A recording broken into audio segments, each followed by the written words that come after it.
En el estudio del libro del profeta Oseas, y estaba hablándole la semana pasada quería mostrarle, no en un detalle extenso, porque esto es muy extenso, muy hermoso, por cierto, muy extenso, pero la diferencia de la esposa de Jehová, que fue Israel, con la novia de Cristo, que es la iglesia compuesta de judíos primeramente y griegos, o sea, de gentiles, ¿verdad?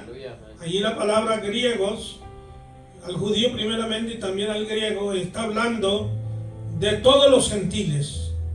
Los que no son judíos somos gentiles, aleluya. Entonces Dios hizo un trato con Israel que lo quebraron. Dios lo iba a tomar como esposa y esa esposa le fue infiel, adúltera, ¿verdad? Y estudiamos hablamos de 5 etapas.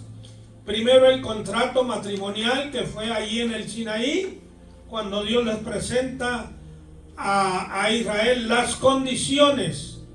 Vamos a entrar en un contrato, en un pacto, en un convenio moral, espiritual, legal, pero hay condiciones. Yo me voy a encargar de ti, yo te voy a suplir todo, yo te voy a dar todo, pero tú me vas a amar, tú me vas a ser fiel, tú me vas a obedecer.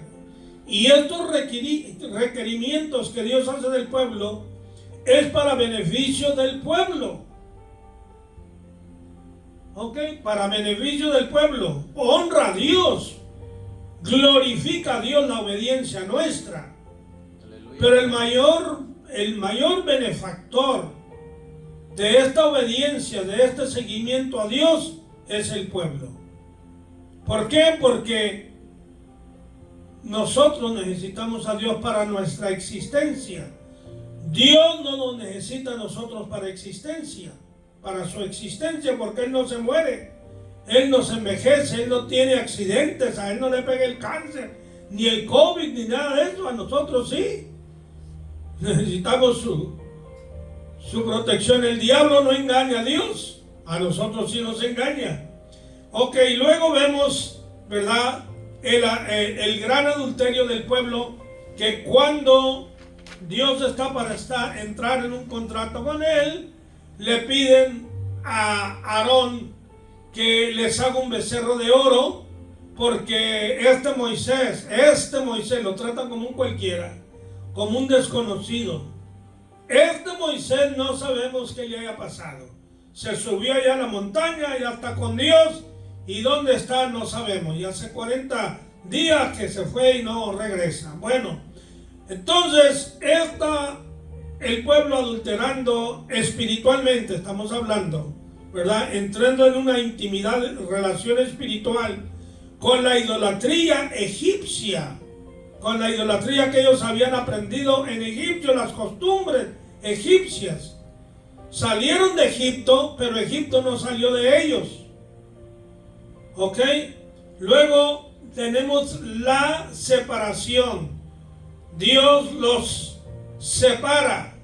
Vamos a estar distantes de ti, porque si tú eres infiel, yo no voy a estar contigo.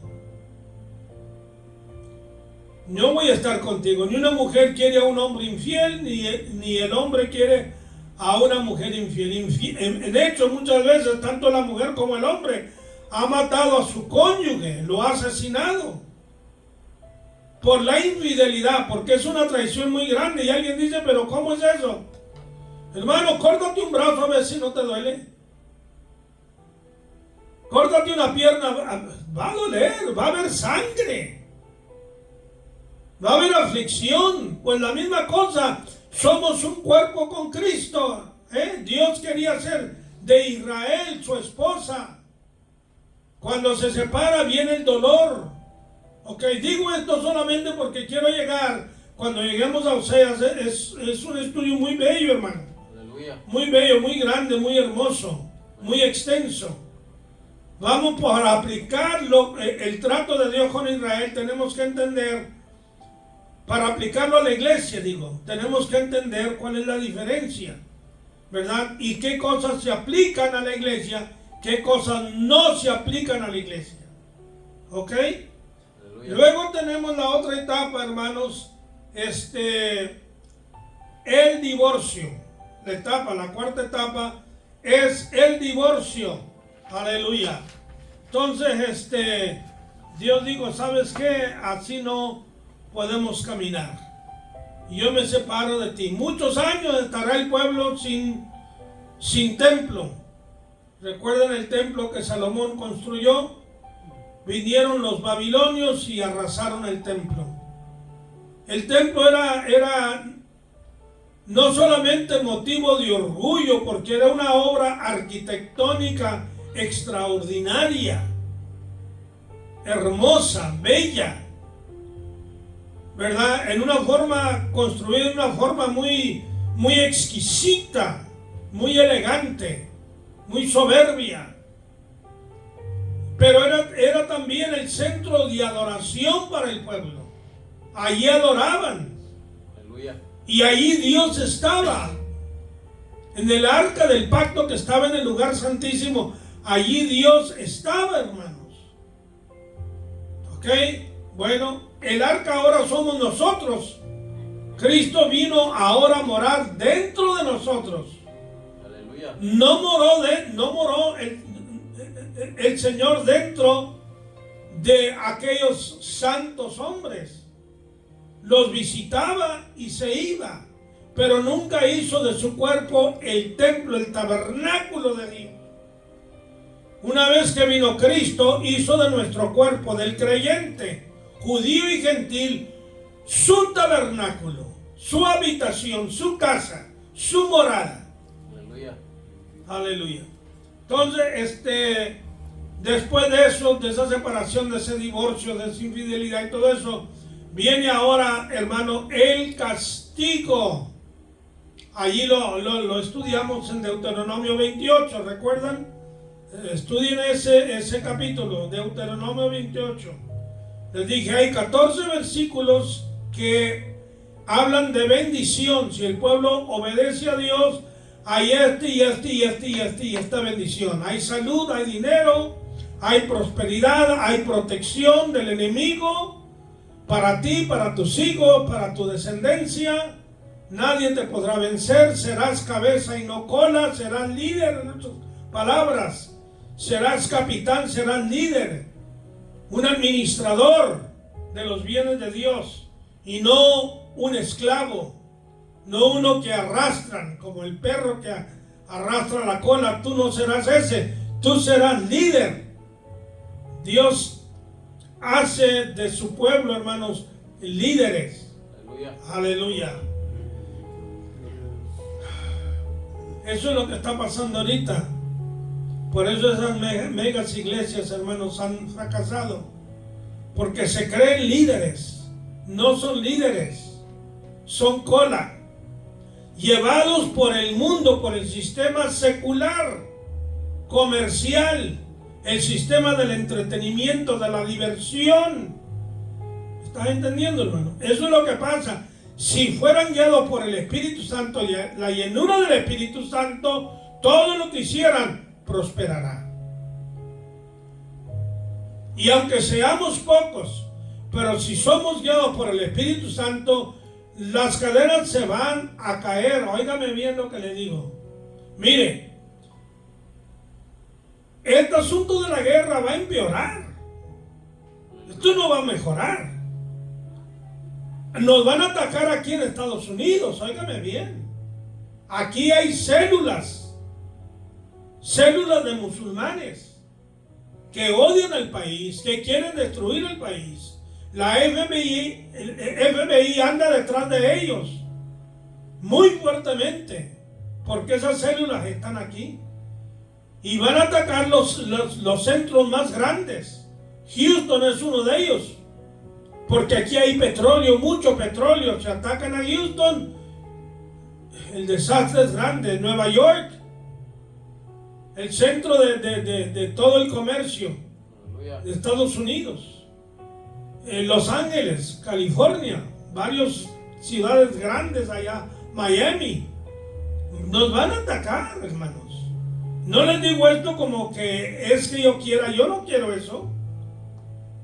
Pero va a suceder. Entonces el pueblo va a buscar a Dios. Cuando vengan trastornos, tsunamis, terremotos, temblores, el pueblo que no es movido por la palabra de Dios, oíme bien, por el Espíritu de Dios, entonces Dios usa la naturaleza misma. Lo tenemos en la Biblia.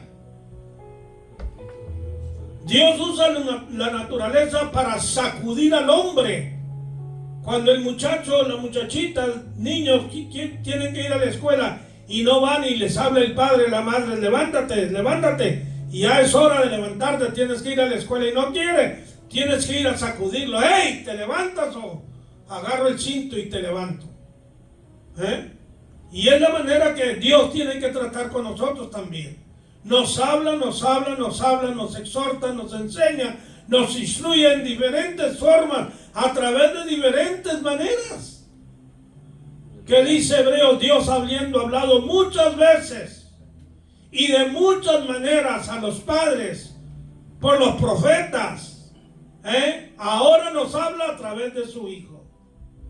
Entonces Dios va a hablar al mundo, no solo a Estados Unidos. Léase en la casa a Isaías 24 para que vea usted lo que viene al mundo. Aleluya. Por causa del pecado, de la inmoralidad, hermano, por causa de tanto aborto, son millones los niños que han sido abortados, asesinados en el vientre de la madre. El peligro más grande para un niño no es la calle, que alguien lo vaya a balear, o un accidente, o una enfermedad. El peligro más grande de un niño, ¿sabe dónde está? En el vientre de la madre. Ahora que poco que celebraron la libertad para el aborto, había una mujer que en la camiseta tenía escrito 20 abortos. No sabe el infierno que le espera si no se arrepiente. Ese es asesinato, en primer lugar. Aleluya. Y apoyado por el gobierno, por los gobiernos. Dios no está sordo y no está ciego, hermanos. Él tiene paciencia, tiene misericordia, siempre y cuando hay un arrepentimiento y un cambio. De lo contrario, va a venir con el fuerte pero duro. Y es cuando las iglesias se van a llenar. ¿Ok? Sin invitar gente. No te apures. No te preocupes. Ahorita no hay urgencia, hermano. Es lo que pasa. Sabemos que viene algo, pero no hay una urgencia que nos despierte. Y tiene que haber urgencia en pastores, en los evangelistas, en los maestros y en el pueblo de Dios, en los diáconos, músicos, todos. No hay urgencia. Muchos pastores se conforman con tener solamente lo suficiente para ellos tener para pagar la casa y el carro y eso es lo otro. No buscan las almas nuevas, no visitan, no hacen trabajo de evangelización. Lo veo, hermanos. Tengo muchos años en esto, casi 70 años en este trabajo. Y toda mi vida, pues yo fui criado en la iglesia. Mi padre era pastor. Aleluya. Y veo esto y quiero compartirles, si me tienen paciencia, quiero, hermanos, compartirles esto. Vino el castigo al pueblo de Israel hasta, fíjese usted, hasta lo que le llaman hasta el día de hoy el holocausto. ¿Saben lo que fue el holocausto, verdad? La Segunda Guerra Mundial. En 1939, septiembre, creo que fue el día 2 de septiembre, cuando Hitler atacó a Polonia, la primer nación que atacó en Europa para conquistarlo. Iba grande, iba fuerte, oiga, pero contra el pueblo de Dios y contra mucha gente. En esa guerra murieron entre 50 y 60 millones de personas. Fue una guerra horrible, espantosa, por la que viene es más espantosa. Aleluya. Porque hay armas más sofisticadas. Esa fue una guerra convencional. con aviones, con tanques, con cañones, etcétera. Ahora, hermanos, hay armas nucleares. Estaba viendo las armas láser, como, hermanos, con pura luz destruyen un avión. Bueno, es una cosa, y las naciones las tienen. Rusia, Estados Unidos, especialmente Estados Unidos. Estados Unidos tiene, fíjense bien, tiene más de 750 bases militares en 80 países, aproximadamente 80 países del mundo. Solo en el Japón. En el Japón tiene 124 bases militares. En el Pacífico Sur. Y no es la única. En Diego García, otra isla que está pequeña, es la base militar más grande que tiene Estados Unidos en el exterior. Así que se está ahí una guerra cuando lancen, porque van a lanzar Rusia, China van a lanzar bombas aquí, las van a lanzar. Pero tú destruyes a Estados Unidos, pero Estados Unidos tiene todas esas bases. No creas que se va a quedar con las manos cruzadas. Eso va a ser algo mundial y Jesús lo habló. Jesús lo habló y Apocalipsis 6 lo habla. Muy bien, viene el castigo. Todo este tiempo el pueblo de Israel, hermanos, ha estado añorando el templo que ellos perdieron. El tiempo que ellos perdieron. Y ahora quieren reconstruir el templo. Y que venga la restauración espiritual.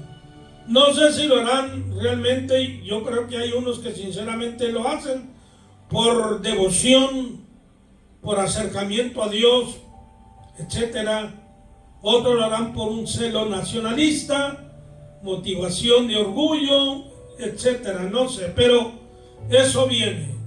Bueno, ya sabemos, ¿verdad?, que el templo que construyan va a ser profanado por el anticristo, pero un día se va a construir un templo, hermanos, en el reino milenial, y allí va a haber, pues, bendición para todo el pueblo. Aleluya.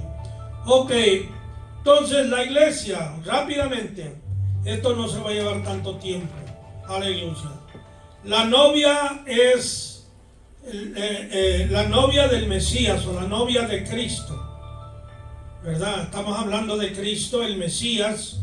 Cualquiera de esos dos términos que usted quiera usar es bueno. Hay un cuadro, ¿verdad?, diferente en las escrituras en cuanto a la iglesia, y ya dije, se compone de tanto de judíos como de creyentes, y esa iglesia comienza ¿dónde? Comienza en el día del Pentecostés. Este es un misterio, la iglesia, de que Dios de un pueblo gentil y el pueblo judío fuera a fusionar, fuera a unir y a ser un pueblo espiritual para Dios. La novia de Cristo. Aleluya. Hay 4 pasajes en el Nuevo Testamento que hablan de esta relación, porque la iglesia hasta el día de hoy está desposada, engaged, ok, como cuando le dan el anillo. Yo le di el anillo a mi esposa antes de casarme con ella. Es un compromiso. Ahora, ese compromiso se practicó en el Antiguo Testamento y era algo muy serio el compromiso. Por eso cuando José se dio cuenta que María estaba encinta, según la ley eso era para apedrearla. Por eso el Espíritu Santo intervino. No temas de recibir a tu mujer, porque lo que de ella es engendrado es por el Espíritu Santo de Dios. Ella no te ha sido infiel. Esta muchacha es pura, es limpia, no te ha sido infiel, no ha pecado. Bueno, de la misma manera, había con el pueblo de Dios. Ahora la iglesia está desposada con su marido. Vamos a 2 de Corintios, capítulo 11. 2 de Corintios, capítulo 11, y el versículo 2.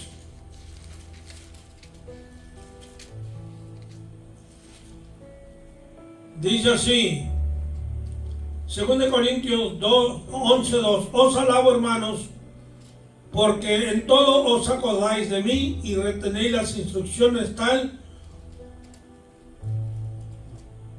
como las entregué. Pero quiero que sepáis que Cristo es la cabeza de todo varón, y el varón es la cabeza de la mujer, y Dios es la cabeza de Cristo.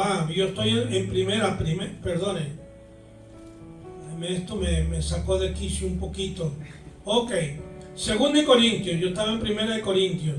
2 de Corintios 11:2.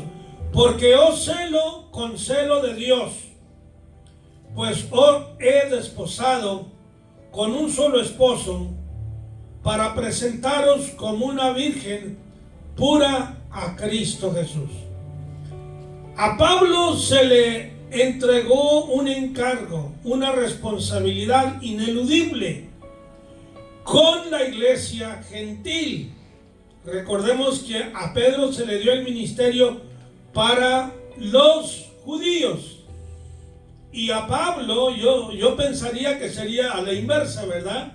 A Pablo se le dio el ministerio para los gentiles, para la iglesia, y Pablo, pues lo sabemos ya cómo lo rechazaron los judíos, y dijo, pues 2 veces les dijo, de aquí en adelante me voy a los gentiles. Lo mismo que Jesús había enseñado a sus discípulos: si no reciben, sacudan sus pies y váyanse a otra ciudad a predicar.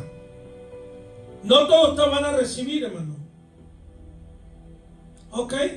No todos van a recibir el mensaje, la palabra. No te apures, sigue predicando. Sigue hablando. Hay otro mundo. Hay otro pueblo que está hambriento. Unos están hartos, pero otros están hambrientos. Habla la palabra, testifica. En pocas palabras, haz lo que tú puedas hacer, pero mete a Cristo en la conversación. ¿Ok? Y Pablo aquí les habla a la iglesia de los Corintios, que eran gentiles. Sabemos que había allí mucha idolatría, muchas prácticas paganas. ¿Ok? Y ahora de allí Cristo estaba redimiendo a un pueblo. Y le dice, porque os celo con celo de Dios.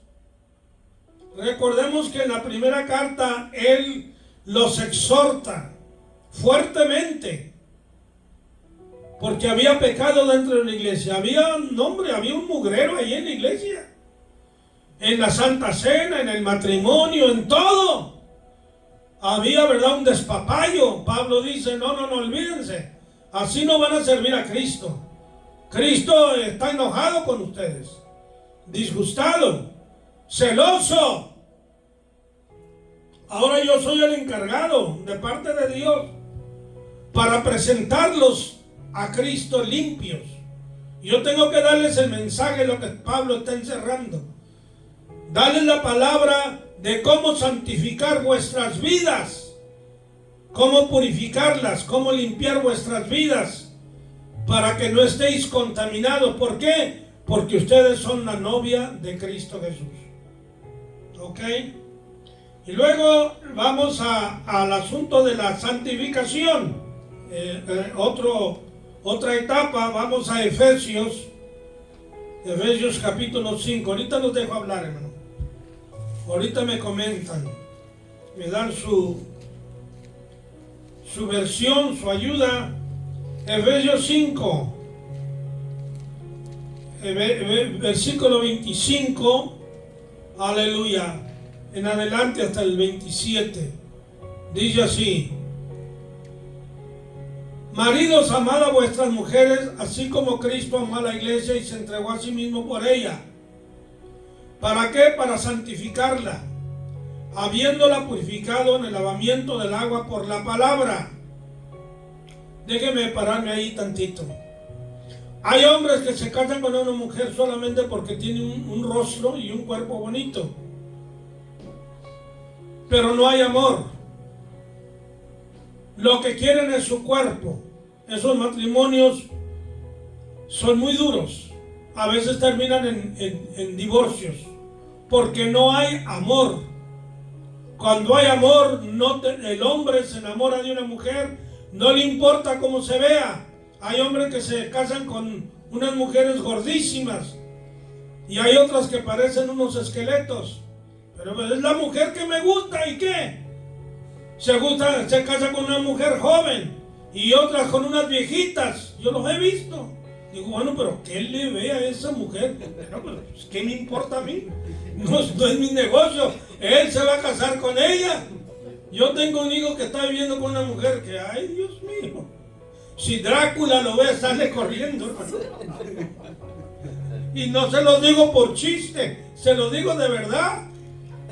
Hasta Luciano digo, pero ¿qué vea esta mujer? Bueno, pues no es mi mujer, él la quiere, pues allá ella. Entonces, la mujer no debe de verse solamente por el cuerpo, o sea, usarla solo para satisfacción sexual. Dice que Cristo amó a su iglesia y entre nosotros habemos muchos feos. Y yo estoy tan feo que ni la muerte me quiere, no quiere venir por mí, hermano. Y cuando la muerte ya no te quiere, ya ese es un problema serio. Cristo nos ama como quiera. De todos los niveles, de todos los colores, de todas medidas, gordos, flacos, educados, no educados, ricos, pobres. Cristo nos ama. Eso es lo que es amor. Ahora el hombre que ama a su mujer la va a guardar. Dice aquí que Cristo santifica a la iglesia. El hombre puede pervertir sexualmente a la iglesia o a su esposa, perdón. El hombre pervierte a su mujer teniendo relaciones anormales, antinaturales, pervertidas con la mujer. De eso hay mucho. Por eso habla aquí. Dice, para santificarla. El hombre ame a su mujer como Cristo. ¿Hasta dónde amó Cristo a la iglesia? Se entregó por ella, dio su vida. El hombre debe de estar dispuesto a morir por su mujer. ¿Me está entendiendo? Hasta allí. Estar con ella en la muerte. Por eso cuando se hacen los votos matrimoniales para bien o para mal, créeme, hermano, que no va a ser para bien, va a ser para mal. Sea que mejore o empeore, no va a mejorar la mujer, hermano. Ni el hombre va a mejorar tampoco. No crea que se va a poner más atlético, musculoso, más guapo y le va a salir más pelo. No. Se va a poner chimuelo y calvo y gordo y... No, olvídate, desbaratado. Pero el amor es lo que guarda. Es lo que guarda el amor. Y así se crían los hijos. Y los hijos aprenden a ser responsables y amar a sus mujeres. Ok, yo tengo 2 hijos, varones casados. Uno de ellos ya tiene, bueno, se casó a los 33. Ahorita tiene 57 años, son ¿qué? 20 y tantos años, ya 22 años más o menos de casado. El otro se casó ya de 40 años, ya tiene 54, tiene 14 años con ella. Y me dice, papá, yo no la voy a dejar a mi esposa, ella ya tenía 2 matrimonios y un hijo de cada matrimonio anterior. Pero ahí está él, fiel, echándole ganas. Eso es el matrimonio, hermanos. Eso es el matrimonio, es lo que Dios quiere. Claro, hay situaciones donde, hermanos, no se puede. ¿Verdad? No voy a entrar en ello, pero hay casos excepcionales donde no se puede, pero pudiendo hay que hacerlo. Dice, habiéndola purificado en el lavamiento del agua por la palabra. La palabra lava, limpia. Aquí el agua está representando la palabra. Jesús les dijo a sus discípulos, vosotros ya sois limpios por la palabra que os he dado. Hay 3 lavacros. Hay el lavacro por la palabra. Hay el lavacro por la sangre de Cristo y hay el lavacro por el Espíritu Santo. ¿Ok? Y ¿qué está haciendo Jesús con nosotros? Nos está lavando porque quiere que lleguemos a Él, hermanos. Nos está santificando. Aleluya. Porque el Señor viene por una iglesia, por una esposa sin mancha y sin arrugas. Mire, yo tengo arrugas hasta en los brazos ya. Me pongo manga larga para que nadie me los vea. Se ven feas las arrugas. Y cuando están en el rostro, hermanos, olvídate. ¿Qué haces? No haces nada. Bueno, te puedes poner silicona, ¿verdad? Y cirugía plástica si tienes la manera de hacerlo. Pues. Y mire esto, qué feo se ve esto. Horrible, de guajolote, pues, de guajolote, hermanos. Bueno, esto es algo metafórico, ¿verdad? El Señor quiere que lleguemos a Él como una esposa virgen, sin mancha y sin arrugas, sin pecado, sin fallas, ni nada de eso. Aleluya. Limpia es la iglesia que el Señor va a levantar. Los demás se van a quedar.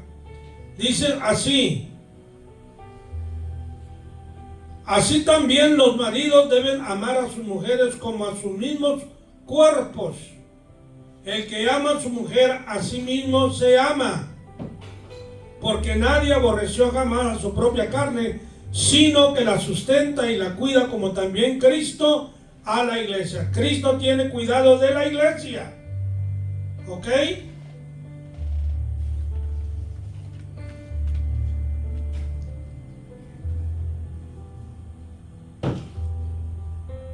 Bueno, ya les dije, ¿verdad?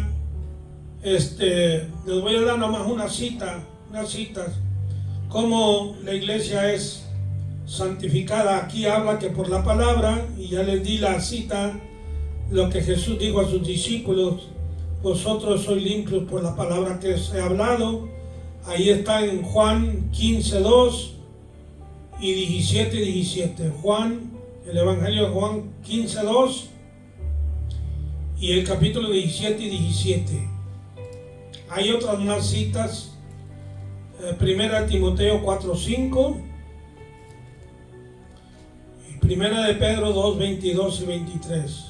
Primera de Timoteo 4:5, Primera de Pedro 2:22 y 23. Y luego, limpios por la sangre. Isaías 1:18 habla de esa sangre, ¿verdad? Venid luego, dirá Jehová, y estemos a cuentas. Si vuestros pecados fueran como la grana, serán emblanquecidos. Aleluya. Isaías 1:18, Isaías 53, ahí habla de la sangre del Calvario que Jesús habría de llevar, ¿verdad? Para santificarnos. La sangre del pacto ya lo conocemos ahí en Mateo, en Marcos y Lucas, cuando Jesús tomó la Santa Cena con los discípulos, ¿verdad? Esa era la sangre del pacto. Y hay otras citas más, si las quieren después se las puedo dar.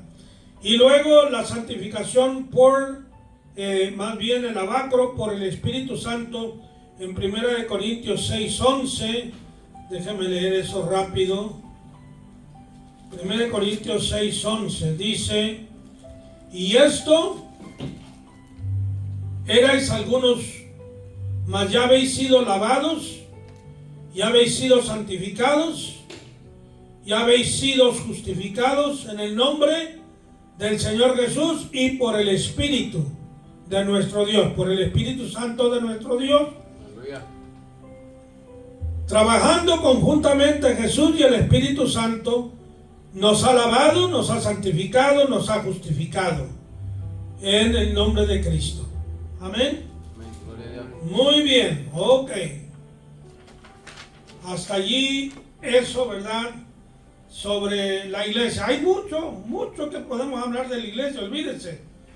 Mucho, podemos estar aquí horas hablando, pero queremos entrar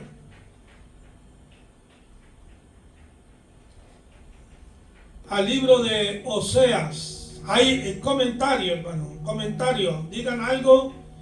Hay preguntas, háganlas por favor, en el nombre del Señor.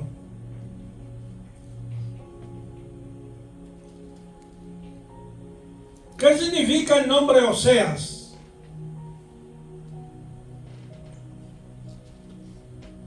Oseas significa salvación, igual que el nombre de Jesús, de José, o Josefo, o Josué. Sí, hermano.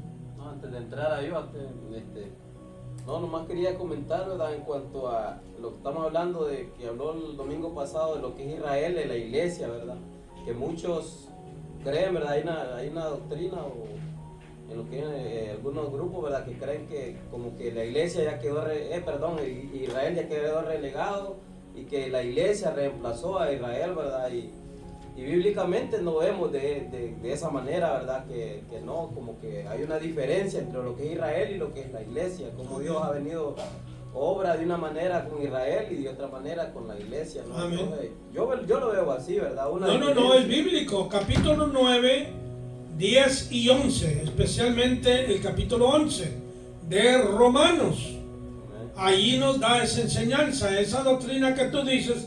Se le llama la doctrina del reemplazo, y eso comenzó con la Iglesia Católica, hasta donde yo sé, que Dios había rechazado a Israel y lo sustituyó con la Iglesia cristiana. Claro, la Iglesia cristiana siempre, según el clero, son ellos, no somos nosotros. Nosotros somos los hermanos menores errantes, equivocados. Ellos son la mera. Hay muchas mentiras en todo eso. Igualmente que ellos son los depositarios de los misterios de Dios, de la palabra. Eso es una mentira. Si leemos la Biblia nos enseña que fue el pueblo judío. Pablo habla de quiénes son los pactos, hablando de los judíos. A quiénes son las promesas, de dónde viene Cristo, los patriarcas, los profetas. Todo viene del pueblo judío. Todo viene, la salvación viene de los judíos, le dijo Jesús a la samaritana. Pablo dice: no me avergüenzo del evangelio, porque es potencia de Dios al judío para salvación, al judío primeramente y después nosotros. Nosotros somos integrados, ¿verdad? Pablo usa la analogía de que somos injertados, ¿ok?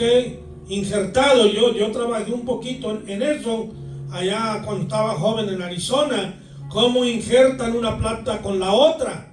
Le abren a esta planta, le abren un poco, la cortan, luego le injertan algo allí de otra planta y la amarran bien y se fusionan, se unen. Y es lo que hizo Cristo. Él nos injertó al pueblo de Dios. Y somos ahora participantes de las promesas que Dios le hizo al pueblo judío, ¿verdad? A ellos las promesas de ellos fueron mayormente terrenales. Las nuestras son mayormente espirituales. ¿Ok? Pero no, el pueblo de Dios, Dios no ha desechado a su pueblo, dice Pablo. Hay otro comentario, pregunta, hermanos, con confianza.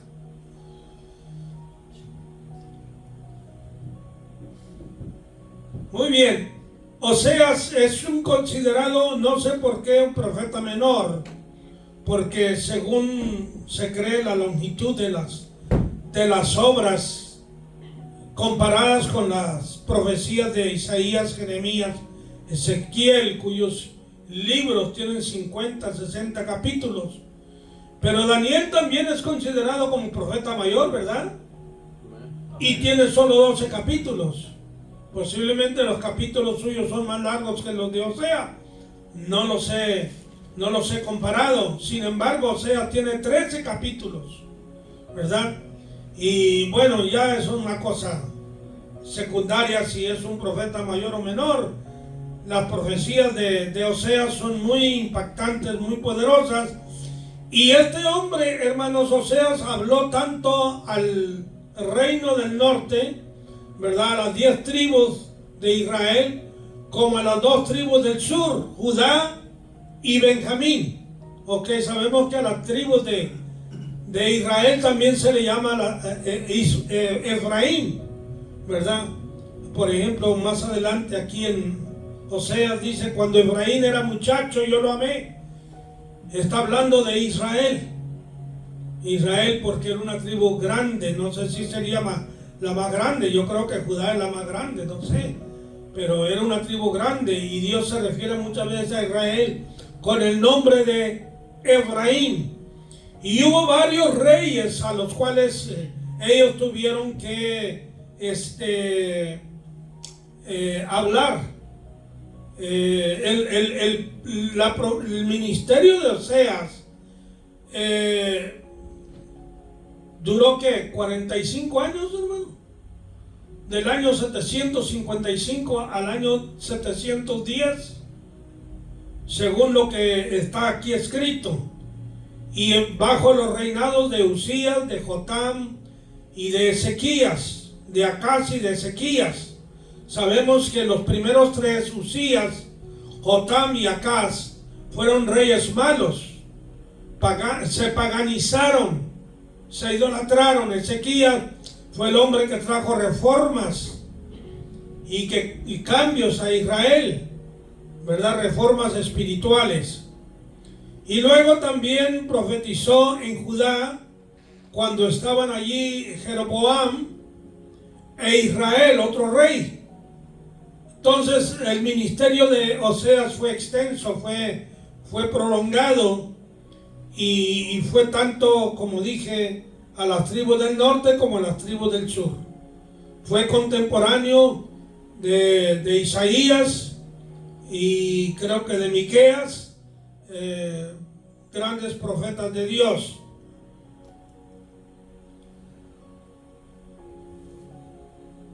Y profetizó en unos tiempos muy difíciles, hermanos, de mucho paganismo. Dejemos ya la indiferencia, la apatía. No, el pueblo se corrompió, se dio a adorar a los Baales, a tal grado de sacrificar a sus niños, ofrecerlos, hermano, los quemaban. ¿Hasta dónde puede un pueblo que tenía un historial, un trasfondo tan grande, tan poderoso? Dios lo saca con milagro, milagro, milagro, milagro, milagro, tras milagro. Experimentó, hermanos, Israel. Y el pueblo no aprendió a confiar en Dios. Por eso Pablo dice que los judíos buscan señales y los griegos buscan sabiduría, mas nosotros buscamos el poder de Dios.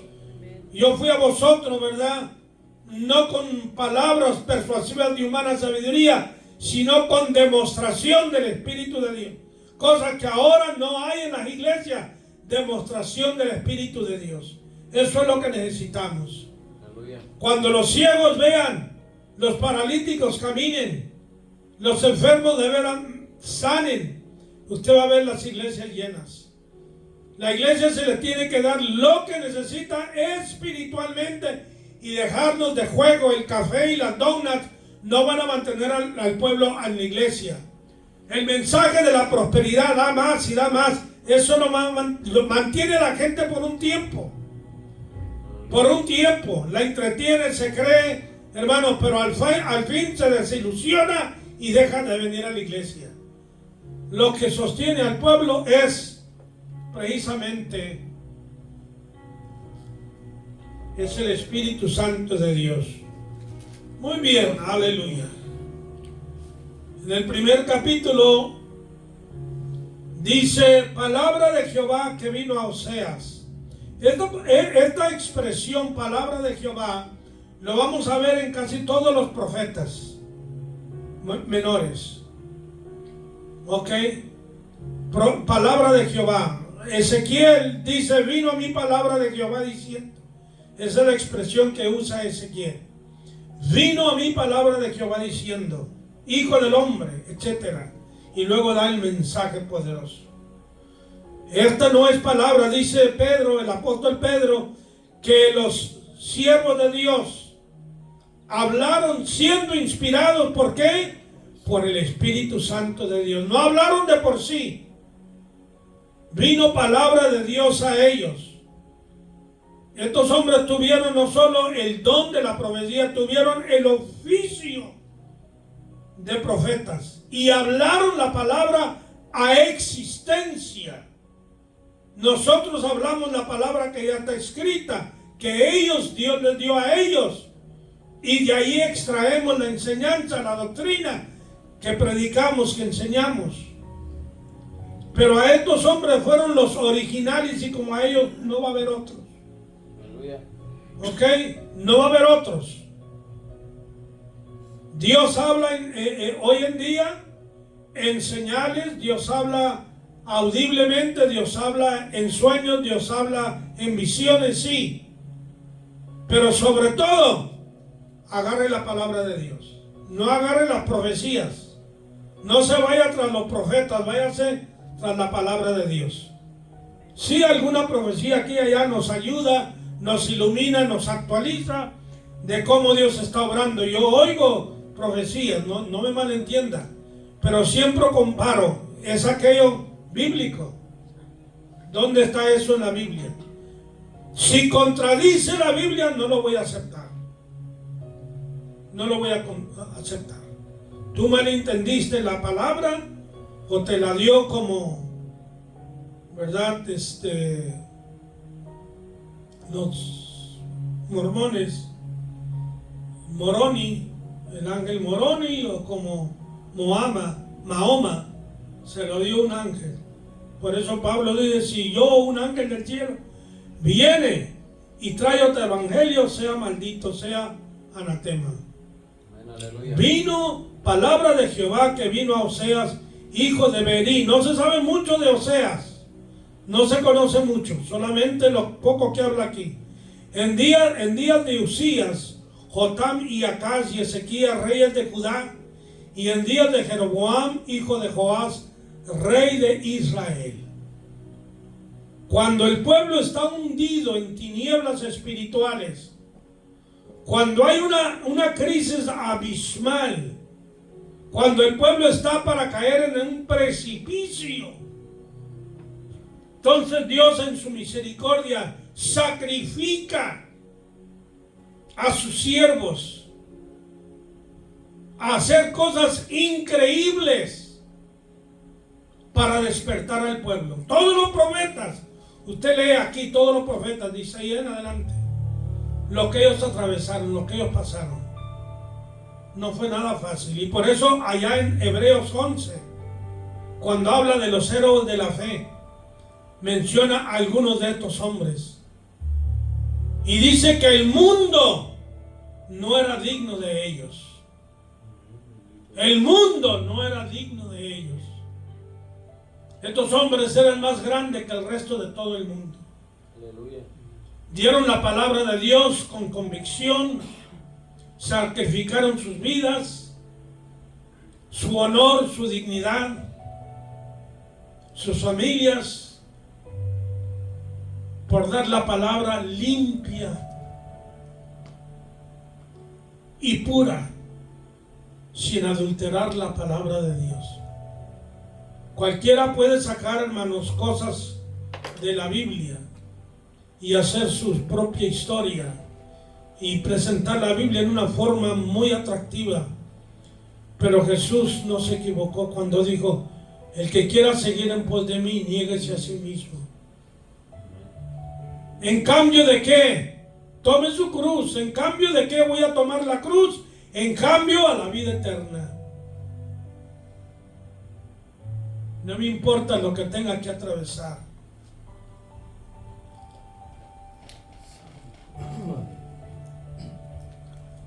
¿Hay algún comentario, hermanos? Pregunta.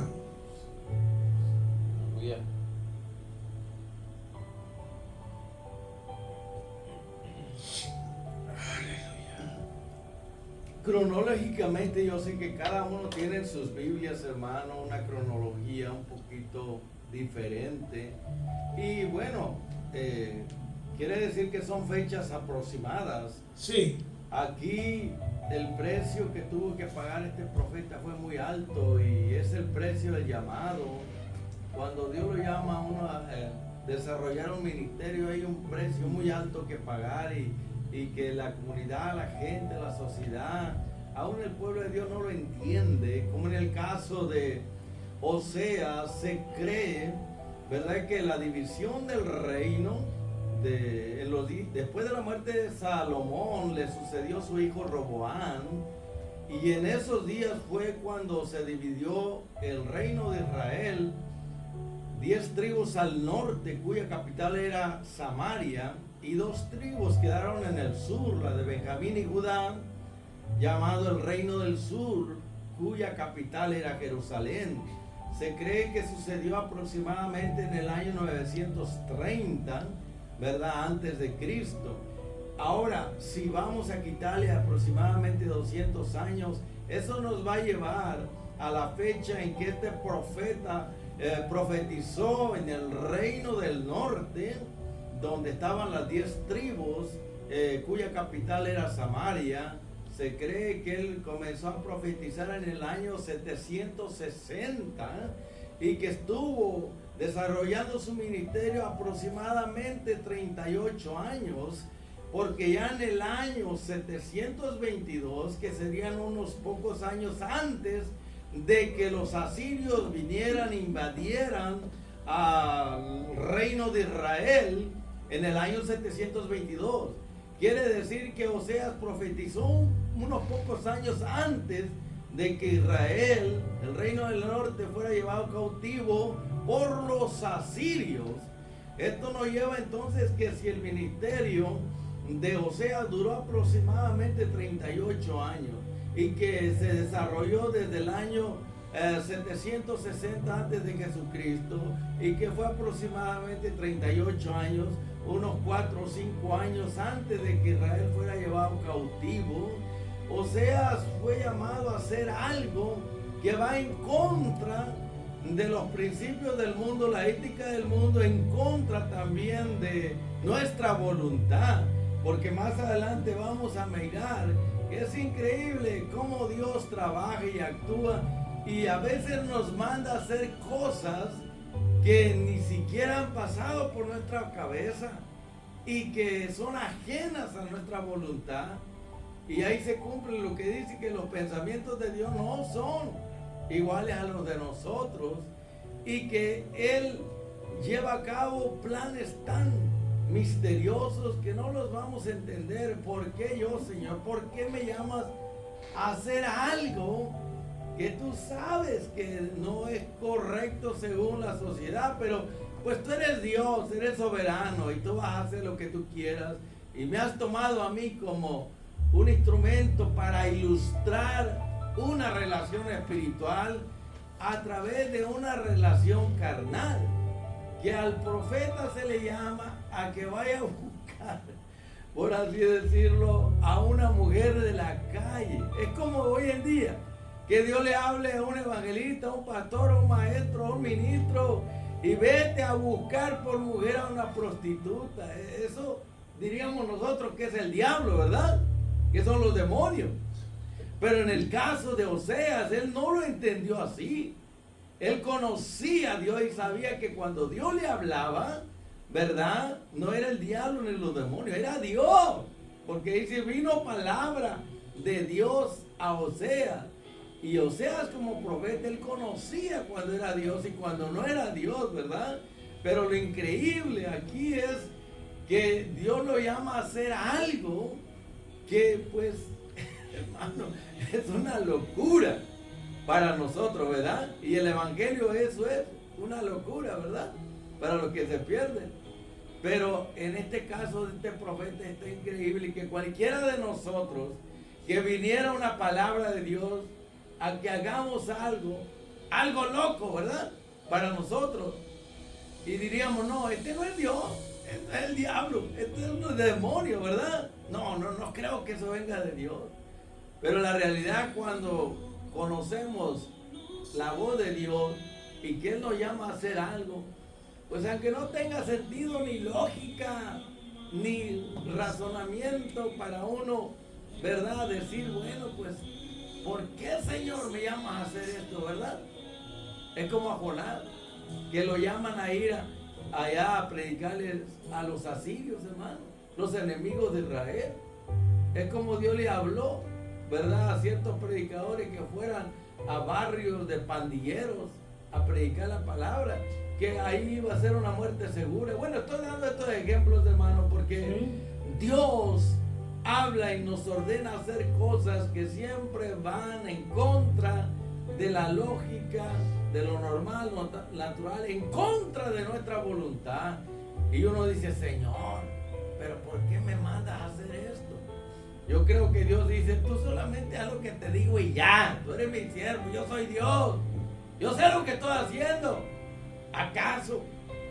Dice, tú me vas a decir lo que tengo que hacer, ¿verdad? El vaso de barro le va a decir al alfarero, ¿por qué haces esto conmigo? No puede. Pero yo me pongo en los zapatos de Oseas y creo que yo no lo haría, hermano. Sinceramente, yo no lo haría. Pero cada uno es diferente. Tanto ministro, ¿verdad? El Señor que hace cosas que no todos lo haríamos, hermano. Es algo muy difícil. Que Dios me llame a que me vaya a casar con una prostituta, hermano. ¿Qué es eso, verdad? Gracias. Bueno, la pregunta, gracias, hermano. La pregunta surge si esta muchacha Gomer, que se convierte en la esposa de Oseas, si ya andaba en esos caminos antes de casarse, o Dios está hablando prolépticamente, o sea, sabe lo que va a suceder, que esta mujer se va a entregar a esa vida. Porque veamos el cuadro que está ilustrando este matrimonio de Oseas con esta mujer. Por ejemplo, más adelante, donde dice ¿cuál es el capítulo? Cuando Israel era muchacho, yo lo amé. No comenzó ahí en el capítulo 11. Dice, y de Egipto llamé a mi hijo. Cuando leemos esto y leemos, por ejemplo, Ezequiel 16, vino mi palabra de Jehová diciendo, habla de esta mujer no como una persona que ya andaba en esos caminos, sino que se prostituyó después del matrimonio. Le fue infiel, fue adulterio lo que cometió. Déjame ver aquí. Hijo del hombre, notifica a Jerusalén sus abominaciones y di así: ha dicho Jehová, el Señor, sobre Jerusalén: tu origen, tu nacimiento es de la tierra de Canaán, tu padre fue amorreo y tu madre Etea. En cuanto a tu nacimiento, el día que naciste, no fue cortado tu ombligo, no fuiste lavada con aguas para limpiarte, ni salada con sal, ni fuiste envuelta con fajas. No hubo ojo que te compadeciese de ti para hacerte algo de esto, teniendo de ti misericordia, sino que fuiste arrojada sobre la faz del campo, con menosprecio de tu vida en el día que naciste. Y yo pasé junto a ti y te vi sucia en tus sangres. Cuando estabas en tus sangres te dije, vive. Sí, te dije, cuando estabas en tus sangres, vives. Te hice multiplicar como la hierba del campo, creciste, te hiciste grande y llegaste a ser muy hermosa. Tus senos se habían formado y tu pelo había crecido, pero estabas desnuda y descubierta. Pasé yo junto a ti y te miré, y aquí que tu tiempo era tiempo de amores. Extendí mi manto sobre ti, cubrí tu desnudez. Te di juramento y entré en pacto contigo, dice el Señor, y fuiste mía. Bueno, todo esto que habla aquí habla de un origen donde Israel fue un pueblo despreciado, pequeño, pobre a su principio, pero Dios lo escogió. y espiritualmente era inocente, porque tenemos el nacimiento del pueblo con Abraham, con Isaac, con Jacob, ¿verdad? Que fueron hombres santos, temerosos de Dios, que hacían sacrificios a Jehová. Allí fue el origen del pueblo de Dios. Y luego cómo Dios la forma como una nación, ¿verdad? Más en Egipto, en un país pagano, lleno de idolatría. Allí fue donde el pueblo creció, se formó, se hizo grande. Es lo que acabamos de leer, ¿verdad? Te multiplicaste como la hierba del campo, creciste, te hiciste grande, llegaste a ser muy hermosa. Tus senos se habían formado, tu pelo había crecido, pero estaba desnuda y descubierta. O sea, no tenías un amparo matrimonial de un esposo que cuidara de ti, que vigilara, que viera tu futuro, tu porvenir. Estabas huérfana y yo te recogí. Entonces, más adelante comienza, es muy hermoso el panorama tan dramático que presenta en este capítulo, ¿verdad? Y hay quienes creen que esta mujer, Gomer, con la cual se casó Oseas, era una mujer que no estaba contaminada, se contaminó después del matrimonio, después de que tuvo hijos, comenzó a adulterar. Hermano, me permite, mire, Sí. yo entiendo que hay muchos comentarios, pero no hacen una buena exégesis. O sea, no hacen justicia con la interpretación, porque algunos lo toman que esto se trata de un simbolismo, una representación, una figura, un ¿cómo es? Hipérbole. Exacto. Pero hermano, está tan claro aquí para mí, ¿verdad? Yo no voy a juzgar a otros intérpretes, porque la interpretación de la Biblia no es de una forma privada y nadie puede arrogarse la gloria diciendo como yo la interpreto, así es y punto. Pero tenemos principios de interpretación, ¿verdad? Que nos enseñan la hermenéutica para poder, ¿verdad? Hacer una exégesis, pues, correcta de acuerdo al texto, ¿verdad? Que no viole los principios que vienen a continuación. No es tomar un versículo aislado y no tener en cuenta el párrafo desde que comienza a desarrollarse una idea hasta que termina, como lo hacía Pablo, ¿verdad? En este caso, aquí dice claramente, lo que diga otro comentarista yo lo escucho y lo respeto, pero lo que yo estoy leyendo, escudriñando, estudiando, aquí lo dice claramente: ve, tómate una mujer fornicaria e hijos de fornicación. O sea, se le llama que vaya a tomar a una prostituta, que ya es prostituta, no una que se volvió prostituta, sino una que ya existe, ¿verdad? Lo dice claramente, así se ve, así lo dice el versículo, así lo dice el texto. Entonces, esto fue literalmente, porque habla de que esta prostituta, ¿verdad?, se casó con él y tuvieron hijos. Eso es literalmente. Yo creo eso que es literal. O sea, todo pero acepto que es literal. Sí. El asunto es si ya era prostituta Pero ella antes de que se casara con el profeta. Yo creo firmemente que ella ya lo era. Ahora, lo que otro crea, yo lo respeto, pero no tengo que estar de acuerdo con tal interpretación. No, tiene bastante fuerza lo que dice, hermano. No lo rechazo. Tiene bastante fuerza lo que dice, porque más adelante dice: no tendré misericordia de sus hijos, porque son hijos de prostitución, capítulo 2. Porque su madre se prostituyó, las que los dio a luz. Se deshonró porque dijo: iré tras mis amantes, etc. Así que no está fuera de lo correcto decir que ella era una prostituta, ¿verdad? Solamente digo que algunos creen que no era antes de que él se casara con ella, Pero es muy posible que sí, y sin embargo, que el amor de Dios, lo que Dios está mostrando, como su amor para Israel fue tan grande que superó la vergüenza, el bochorno, porque a ningún hombre le gusta que sus familiares, sus amigos, sus vecinos, que el mundo sepa que él se casó con una prostituta. ¿A quién le va a gustar eso?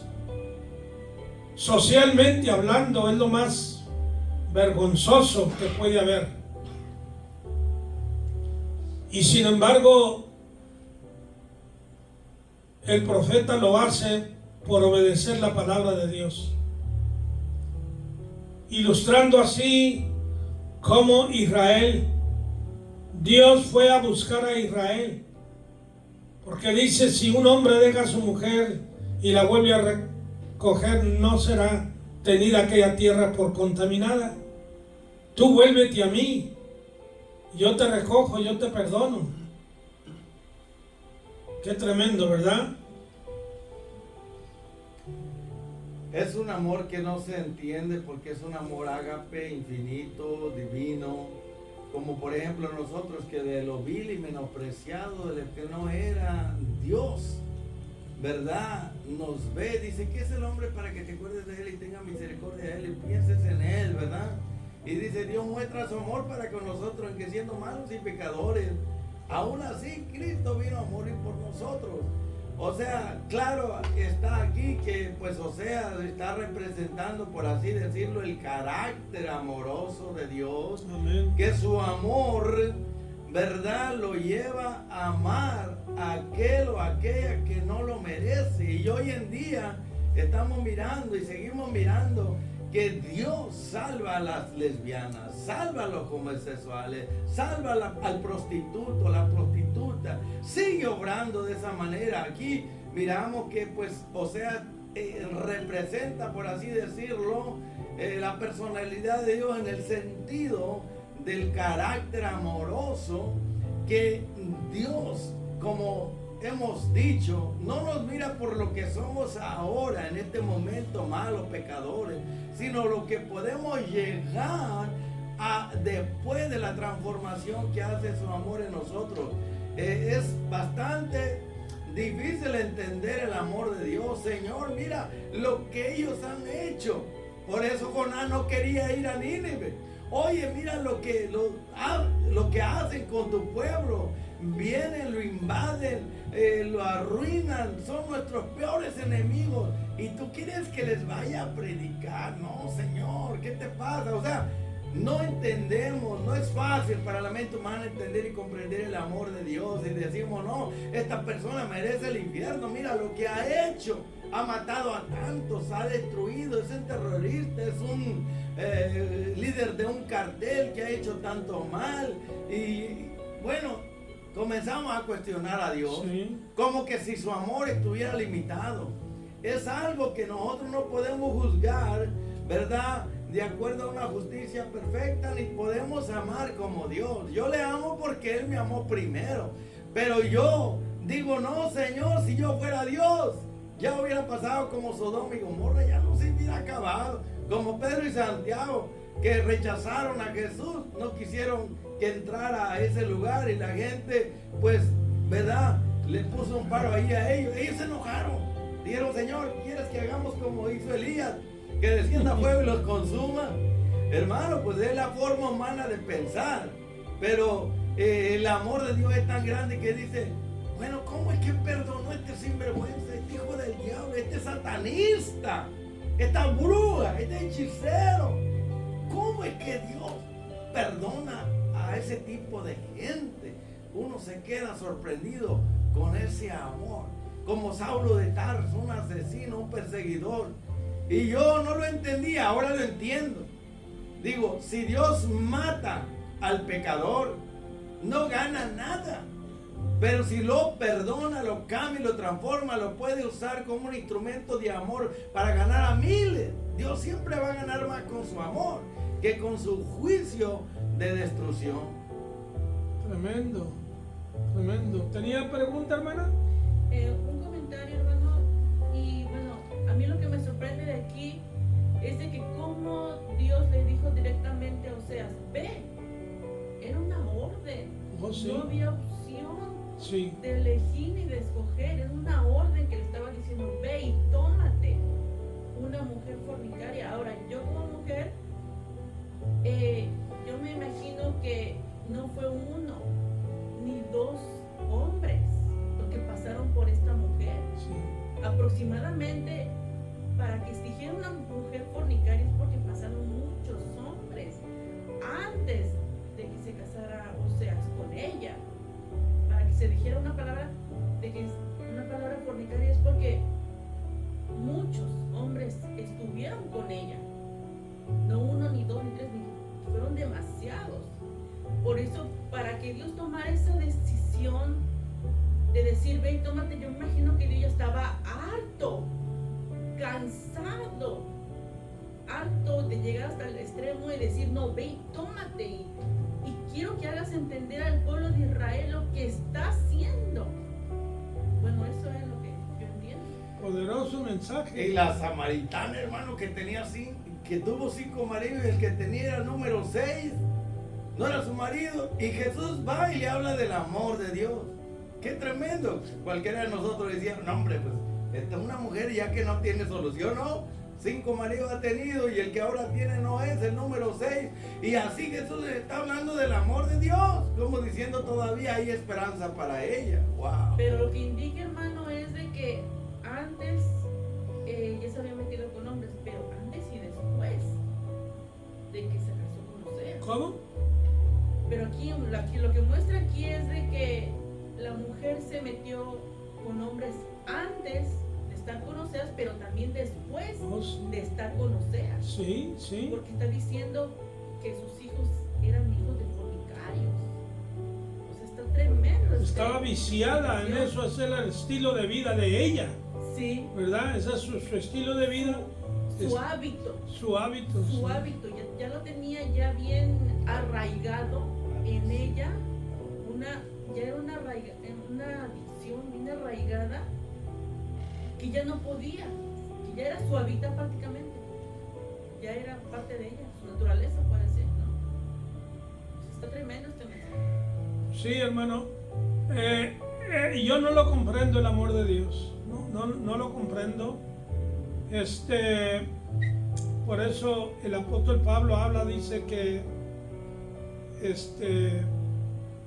pues la altura de los cielos no puede medir el amor de Dios, la anchura de la tierra no puede medir el amor de Dios, la profundidad del mar no puede medir el amor de Dios. Dios no solo tiene amor, Dios es amor. Nosotros no somos amor, tenemos amor, pero no somos amor. Ajá. O sea que esa no es un atributo, una cualidad nuestra natural. Nuestra naturaleza es pecaminosa. Esa es nuestra naturaleza, me decía una amiga cuando yo estaba allá en Nuevo México de pastor, allá en que fue, bueno, el 59 creo que fue, 59, 60 por allá, y me decía, era hija de una hermana, y decía, pues yo leo la Biblia, dice, a veces, y cada vez que la leo, me hallo con ese pasaje que dice que soy una hija de la ira, hija de la ira de Dios, dice, no sé qué pensar. Pero si el hombre, mira el poder que tiene el amor, esa es otra cosa, hermano. El poder para derritir el corazón empedernido del hombre, un corazón de acero que no siente, insensible. Y el amor de Cristo lo derrite, lo hace añicos, lo hace nada. Testimonios grandes de personas que han tenido visiones o en visión o cerca de la muerte o en sueños, que no creían en Cristo, que no creían en Cristo, lo odiaban, especialmente judíos. ¿Por qué? Porque la iglesia, entre paréntesis, cristiana, le hizo mucho mal al pueblo judío. Estoy hablando de la iglesia cristiana apóstata, no la genuina, sino la iglesia apóstata. Ha perseguido al pueblo Israel y lo ha masacrado, le ha hecho mal. Por eso ahora ellos creen que son quienes sustituyen a Israel. Dios los tiene a ellos como preferencia. ¿Ok? Entonces esta gente está muy resentida, muy amargada, los judíos. Y de repente desde niños se les enseñan: ese Jesús no vas a creer en él, es un falso, es una mentira, es esto, el otro. Pero cuando el Señor se les ha revelado, una de las cosas que los convence, que los desarma totalmente, es, dicen, el amor que se ve en sus ojos. Con solo su mirada te conquista por ese amor tan grande. Y cuando habla contigo, no lo habla, aun cuando es una reprensión, una amonestación, no está enojado contigo, te habla así porque quiere que cambies para tu propio bien, quiere que seas salvo, quiere que te arrepientas, ¿verdad? Eso es lo que... Y a veces nosotros que predicamos, que enseñamos la palabra, yo me hallo en que yo necesito reflejar a Cristo.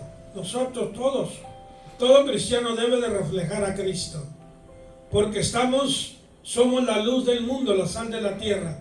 Estamos compartiendo el amor de Cristo, reflejando la personalidad, el carácter de Cristo Jesús.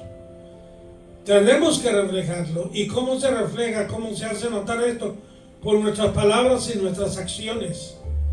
Cuando nosotros sentimos compasión y misericordia y lo mostramos, nadie puede resistir el amor, hermano. El amor conquista todo. Nadie puede resistir el amor.